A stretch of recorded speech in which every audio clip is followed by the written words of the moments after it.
Assalamualaikum warahmatullahi wabarakatuh. Perkenalkan, nama saya Anissa Amalia dengan NIM 2103060114 dari Peternakan B, Prodi Peternakan, Fakultas Pertanian, Universitas Sumatera Utara. Baiklah, di sini saya akan membuat video praktikum biokimia yang dibimbing oleh Ibu Tati Widianasari SPTMP. Di sini saya akan menjawab pertanyaan mengenai metabolisme air. Untuk soal yang pertama yaitu jelaskan 3 sistem kompensasi pada tubuh. Yang pertama, sistem dapar darah. Darah mengandung sistem dapar banding asam karbonat per garam bikarbonat. Dan di sini ada persamaan Henderson-Hasselbalch, di mana pH sama dengan pKa ditambah log, terus kadar B+ titik HCO3 negatif per kadar H+ titik HCO3 negatif untuk pH darah sebesar 7,4. Lalu 7,4 sama dengan 6,1 ditambah log menjadi kadar B+ titik HCO3 negatif per kadar H+ titik HCO3 negatif, menjadi nilai rasio garam banding asam yaitu sebesar 20:1. Jadi untuk mempertahankan pH darah tetap normal yaitu sekitar 7,4 diperlukan perbandingan kadar garam bikarbonat banding kadar asam karbonat yaitu sebesar 20:1. Selanjutnya yaitu sistem pernapasan atau respirasi. Sistem pernapasan ini adalah sistem biologis yang terdiri dari organ dan struktur-struktur lain yang digunakan untuk proses pertukaran gas pada hewan dan tumbuhan. Anatomi dan fisiologi makhluk hidup yang mewujudkan pertukaran gas ini sangat bervariasi, bergantung pada ukuran tubuhnya, lingkungan tempat hidupnya, dan riwayat evolusinya. Selanjutnya ada sistem ekskresi ginjal. Sistem ekskresi ginjal ini berfungsi untuk mengatur kandungan garam bikarbonat yang ada di dalam darah dengan cara yaitu di sini sudah ada gambar proses pengaturan kadar garam bikarbonat yang ada di dalam darah dengan cara mobilisasi ion H+ di tubulus proksimal dengan absorpsi Na+. Lalu sekresi ion H+ di tubulus distal ditukar dengan Na+. Dan yang terakhir yaitu membentuk amonia atau NH4+ di tubulus distal menggantikan Na+ yang terpakai. Jadi usaha penghematan Na+ menjadi mengikat bikarbonat. Selanjutnya yaitu untuk soal yang nomor 2 adalah jelaskan sumber air yang terdapat pada tubuh ternak. Yang pertama yaitu air minum. Pada tubuh ternak, air minum memiliki peranan yang sangat penting. Air minum digunakan sebagai media untuk mengatur suhu tubuh, membantu proses pencernaan, mengangkat zat-zat sisa pakan, dan yang paling penting yaitu mengeluarkan bahan-bahan yang sudah tidak berguna dari dalam tubuh. Selanjutnya yaitu air yang terkandung dalam makanan. Kandungan air sangat berpengaruh terhadap konsistensi makanan, di mana sebagian besar makanan segar mengandung kadar air 70% atau lebih. Selanjutnya air metabolik. Air metabolik berasal dari oksidasi bahan pakan seperti karbohidrat, protein, dan juga lemak. Jumlah air metabolik bergantung pada kecepatan metabolisme seseorang. Selanjutnya untuk soal nomor 3 yaitu jelaskan faktor apa saja yang mempengaruhi sistem ekskresi. Yang pertama yaitu hilangnya air lewat kulit pada mamalia umumnya akan membantu atau melepaskan panas untuk mengatur temperatur tubuh. Lalu hilangnya air melalui ginjal sebagai air seni atau urin. Pakan yang memiliki kadar protein dan mineral yang tinggi akan meningkatkan hilangnya air melalui kencing. Hasil akhir metabolisme protein adalah urea yang menyebabkan racun bagi saluran kencing. Selanjutnya yaitu hilangnya air melalui pernapasan hampir 40% pada ternak unggas.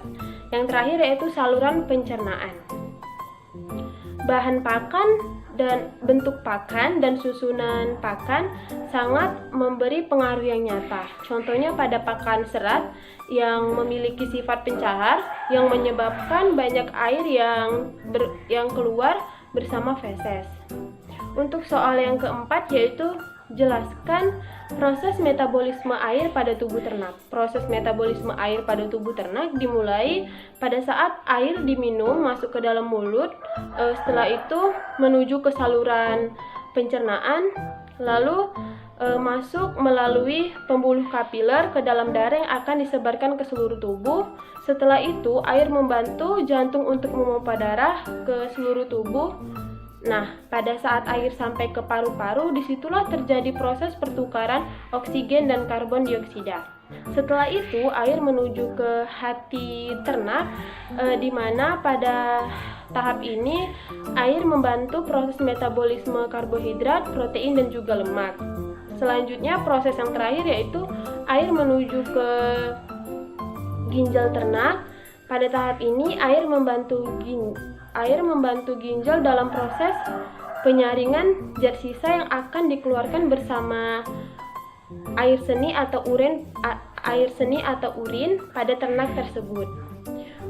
Untuk soal yang terakhir yaitu jelaskan bagaimana cara menghitung air metabolik. Cara menghitung air metabolik didapat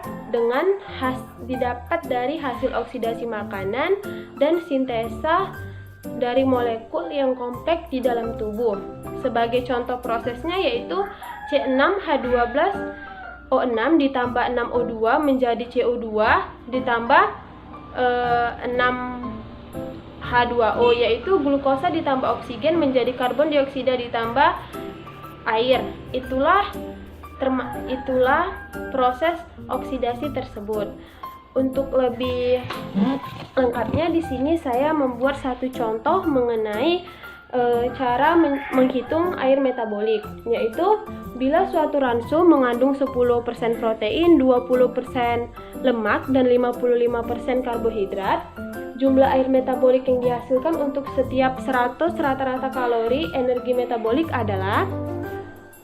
Sebelum kita menyelesaikan soal tersebut, hendaknya kita mengetahui jumlah air metabolik yang dihasilkan untuk setiap 100 rata-rata kalori energi metabolik, yaitu zat makanan yang mengandung karbohidrat, hasil oksidasinya 60, rata-rata kalorinya 400, energi metabolisnya 15,0. Selanjutnya untuk protein, hasil oksidasinya 42, rata-rata kalorinya 400, energi metabolisnya 10,5. Dan untuk lemak, hasil oksidasinya 100, rata-rata kalorinya 900, energi metabolisnya 11,1.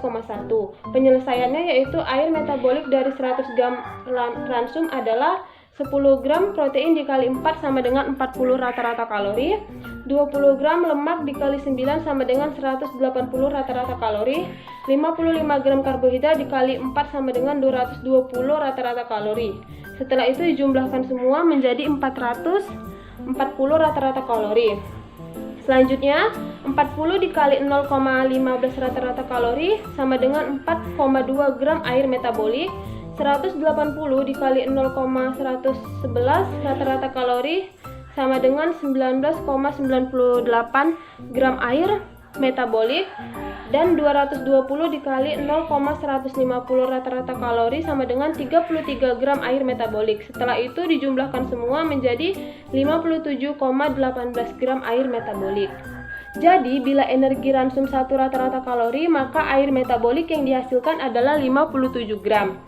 Bila energi dalam ransum 100 rata-rata kalori energi metabolik, maka air metabolik yang dihasilkan adalah 40 dikali 10,5 sama dengan 420, 180 dikali 11,1 sama dengan 1998, 220 dikali 15 sama dengan 3300. Setelah itu dijumlahkan semua menjadi 5718 gram air metabolik. Jadi 5718 dibagikan dengan 440 sama dengan 12,9 dalam 100 rata-rata kalori energi metabolik atau 13 gram air metabolik.